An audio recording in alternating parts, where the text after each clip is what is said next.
Okay, real talk.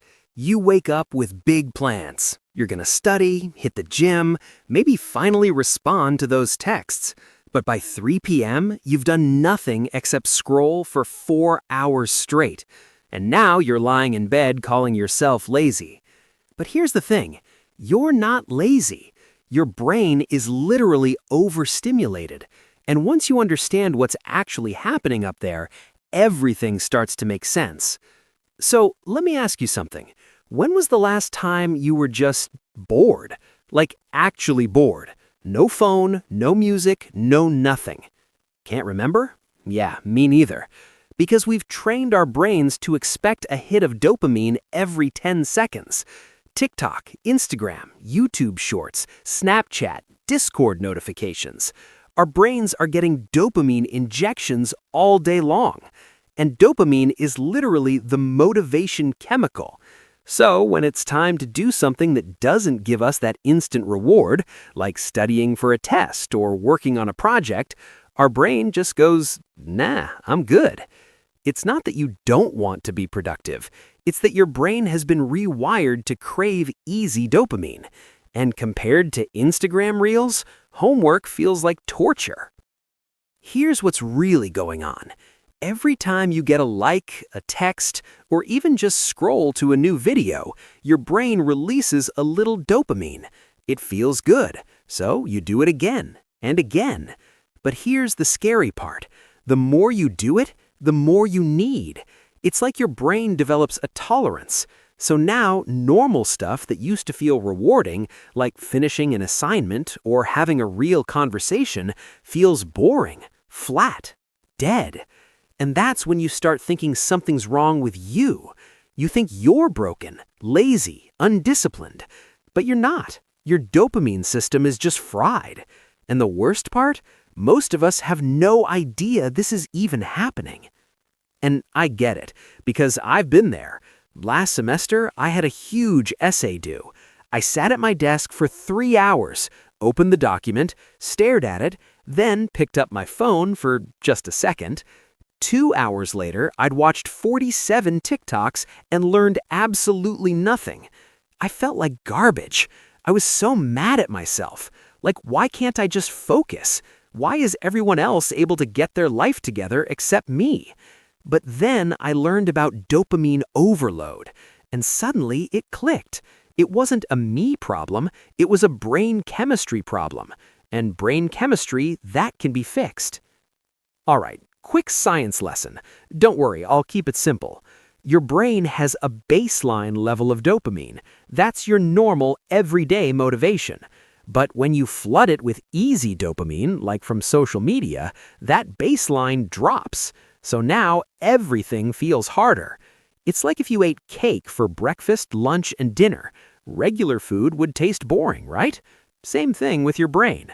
The good news? You can reset it. But it takes intentional breaks from the stuff that's overstimulating you. And yeah, it's going to feel uncomfortable at first, because your brain's going to throw a tantrum like a toddler who lost their iPad. But stick with it, and your motivation will come back. Okay, so how do you actually fix this? Here's what worked for me. Step 1, do a dopamine detox. And no, you don't have to throw your phone in a river. Just pick one day, or even half a day, and cut out the high dopamine stuff. No social media, no YouTube, no video games. I know it sounds extreme, but trust me.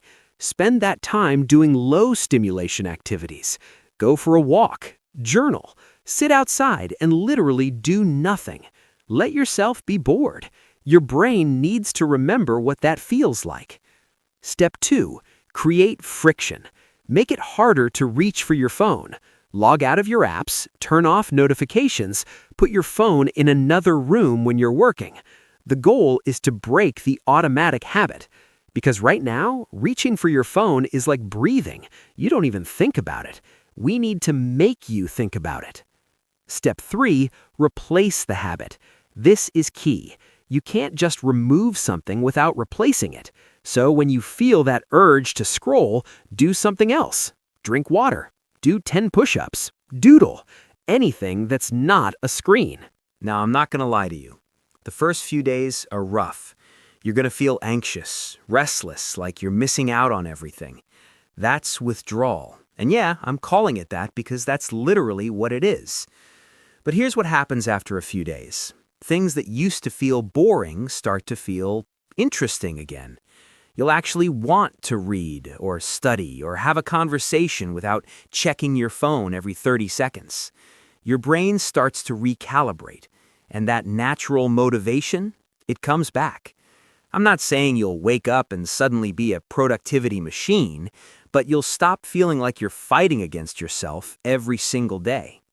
And look, I know school makes this harder. You've got group chats blowing up, teachers posting assignments at midnight, your whole social life is online. But that's exactly why this matters. Because if you don't take control now, you're going to spend the next 4 years feeling like you're constantly behind, always exhausted, never able to focus. I've seen it happen. My friend spent all of junior year stressed and overwhelmed. Turns out she was spending 6 hours a day on her phone. She did a 2-week reset and her grades literally went up, not because she got smarter, because her brain could finally focus again. So here's the reframe. Next time you can't get yourself to start that assignment, don't call yourself lazy. Say, my brain needs a reset. Because that's the truth. You're not broken, you're not disciplined, you're overstimulated. And the second you stop blaming yourself and start addressing the real problem, everything changes. You stop feeling guilty, you stop spiraling, you start taking action. Because now you actually understand what's going on. So, here's my challenge for you. Tonight, before bed, put your phone in another room. Just try it, see what happens. And tomorrow, spend 30 minutes without any screens. No phone, no laptop, nothing. Go outside. Sit with your thoughts. Yeah, it'll feel weird. That's the point.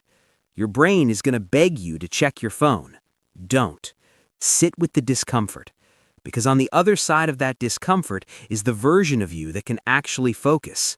The version that isn't tired all the time. Look, I'm not saying delete all your apps and become a monk. I'm saying give your brain a chance to breathe. Because right now, it's drowning. You deserve to feel motivated again. To feel excited about your goals. To not hate yourself every time you procrastinate. And it starts with understanding that you're not the problem. Your environment is. So let's fix it, together. If this video helped you, leave a like so more people can see it. Drop a comment telling me how long you think you could last without your phone. No judgment, just curious. And if you want more real talk about productivity and mental health, subscribe, because we're just getting started. All right, I'll see you in the next one. Now go take care of your brain.